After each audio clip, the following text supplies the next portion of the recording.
अब हाज़िरीन मोहतरम, इस अल हम शरीफ की तरतीब को अगर इस अंदाज से गौर करें कि पहले अल्लाह की सना है, मतलब क्या हुआ कि अल्लाह की पे ईमान के बगैर हमारा गुजारा नहीं। सबसे पहले बुनियादी शर्त अल्लाह पे ईमान लाना है। और जब हमारा ईमान अगर कामिल है, ईमान अगर सलामत है, तो फिर हुक्म क्या है कि अल्लाह की बंदगी करनी है, अल्लाह की इबादत करनी है। और मांगना है तो अल्लाह से मांगना है। जब अल्लाह की इबादत करनी है, अल्लाह की बंदगी करनी है, तो अल्लाह कहते हैं अब सीधा रास्ते पे अगर चलते रहना है तो फिर मेरे से 24 घंटे यही मांगो, इलाही मुझे सीधी राह दिखा दे, उन लोगों की राह जिन पर तूने इनाम दिया। मतलब क्या हुआ कि इबादत खाली अल्लाह पे ईमान से काम नहीं चलेगा, इबादत गुजारी करनी पड़ेगी। और खाली इबादत गुजारी से भी काम नहीं चलेगा, अल्लाह के इनाम याफ्ता हस्तियों के नक्शे कदम पर चलना पड़ेगा।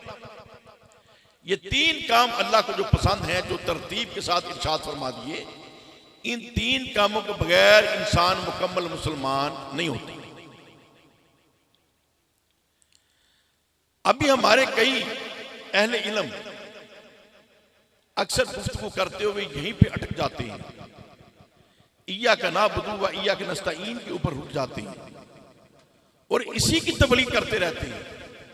और कई बड़े बड़े स्टिकर छापते हैं, बस मेरे लिए अल्लाह ही काफी है। अगर बस मेरे लिए अल्लाह ही काफी था तो यही नारा तो शैतान ने लगाया था, यही नारा तो शैतान ने लगाया था।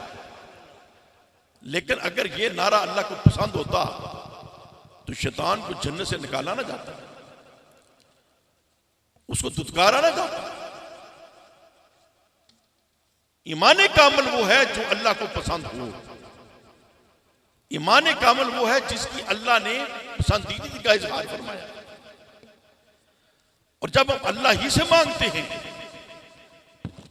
इय्या का नाबुदु व इय्या का नस्तईन, इलाही मैं तेरी ही इबादत करता हूं, तुझे से मांगता हूं, तो अल्लाह कहता है फिर मेरे से मांग क्या, इहदिनस सिरातल मुस्तकीमा सिरातल लज़ीना अनअमता अलैहिम, इलाही मुझे सीधी राह दिखा दे, राह उन लोगों की जिन पर तूने इनाम दिया। तो हाज़रीन मोहतरम, अब और ये फरमाएं, अगर कुरान मजीद फुरकान हमीद के अल्फाज मुबारक ये होते, इलाही मुझे सीधी राह दिखा, राह वो जो कुरान मजीद की राह है, तो इसमें हमें आम तालिब इल्म के तौर पे तो कोई गलती नजर नहीं आती, ये मुकम्मल बात मालूम होती है। लेकिन अल्लाह ने ये बात पसंद नहीं फरमाई। ये इरशाद होता है, इलाही मुझे सीधी राह दिखा, राह जो तेरी राह है, अल्लाह मुझे अपनी राह दिखा, ये बात भी ठीक मालूम होती है। लेकिन अल्लाह ने ये अल्फाज पसंद नहीं फरमाए। और अगर ये अल्फाज होते, इलाही मुझे सीधी राह दिखा, राह वो जो तेरी नबी आखिर ज़मान सल्लल्लाहु अलैहि वसल्लम की राह है, जो सुन्नत की राह है, ये अल्फाज भी हमें ठीक मालूम होते हैं। लेकिन ये भी अल्लाह ने पसंद नहीं फरमाए। अब इसमें बतौर तालिब इल्म गौर करने से समझ आती है कि अगर ये अल्फाज होते, इलाही मुझे सीधी राह दिखा, राह वो जो तेरी राह है, तो अल्लाह कहता है मेरी राह तो मैंने जिब्राइल अमी को भी नहीं दिखाई, ये तो मूसा भी मांगते रहे, मैंने नहीं दिखाई, ये तो मैंने आदम को भी नहीं दिखाई। मेरी राह तो सिर्फ मोहम्मद मुस्तफा का मुकद्दर थे, वो तो सिर्फ मोहम्मद मुस्तफा के मुकद्दर थे, मैंने किसी के और के मुकद्दर में ये बात नहीं।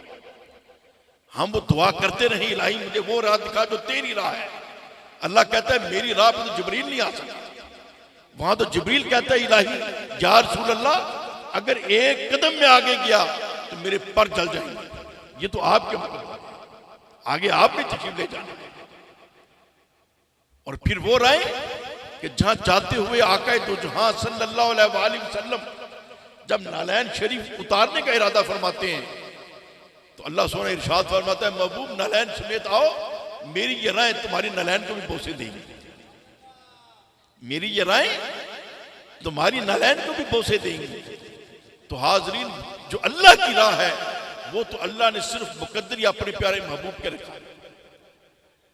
तो अब हम जैसे अगर मांगते रहे इलाही मुझे वो राह दिखा जो तेरी राह है, तो ये हमारी दुआ की हद तक तो ठीक है, लेकिन कबूलियत इसकी। और अगर ये अल्फाज होते इलाही मुझे सीधी राह दिखा, राह वो जो कुरान मजीद फुरकान हमीद की राह है, तो अल्लाह कहता है यही कुरान है जिसको पढ़ के लाखों गुमराह हो गए, और यही कुरान है जिसको पढ़ के लाखों हिदायत पा गए। कुरान मजीद फुरकान हमीद पढ़कर ही तो सारे मसाइल बयान करते हैं। और कोई मसाइल बयान करते करते कहते हैं कि कुरान मजीद पढ़ो, और उनको क्या समझ आती है कि दाता अली ढेरी जाके बम चला दो, ये सब कुछ गिरा दो। वो भी कुरान से दलाइल अखज़ करते हैं। और कुरान मजीद फुरकान हमीद पढ़ के ही आशिक ये बयान करते हैं कि जो भी अल्लाह के खजाने हैं वो इन औलिया के मिज़ारात के ऊपर ही हैं, इन औलिया के दरों के ऊपर ही हैं। तो जब सब वैसे कुरान मजीद से हैं और कुरान मजीद फुरकान हमीद पढ़कर सारे मसाइल बयान करते हैं, तो फिर अगर ये अल्फाज मुबारक होते तो फिर इसका नतीजा क्या निकलता और ये बहस कहां तक जाती। चूंकि अल्लाह ताला ने ये कुरान के मिजाज में नहीं रखा कि महज कुरान मजीद फुरकान हमीद को पढ़ने से हदायत हासिल हो जाए। जब अल्लाह ने ये बात पसंद नहीं की तो हम दुआएं करते रहें जितनी मर्जी करें, लेकिन अल्लाह को ये तरीका पसंद नहीं।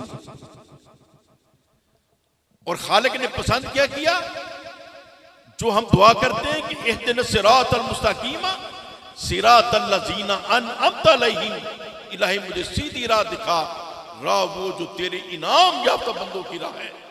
और अल्लाह के इनाम याफ्ता बंदे कौन है? कुरान मजीद फुरकान हमीद के फरमान के मुताबिक सबसे पहले अंबिया अलैहिस्सलाम हैं, फिर सद्दीकीन हैं, शुहदा हैं, सालिहीन हैं। तो हाजरीन, ये सिलसिला जो अंबिया से शुरू हुआ और सालिहीन तक जाता है, ये आदम अलैहिस्सलाम से लेके ता क़यामत जारी और सारी है। और हर लम्हा अल्लाह रब्बुल इज्जत के इनाम याफ्ता हस्तियां दुनिया पे मौजूद हैं, जिनको अल्लाह पसंद करता है कि ये मेरी इनाम याफ्ता हस्तियां हैं, जिनको मैंने अपने फजल करम से हदायत याफ्ता पैदा फरमाया।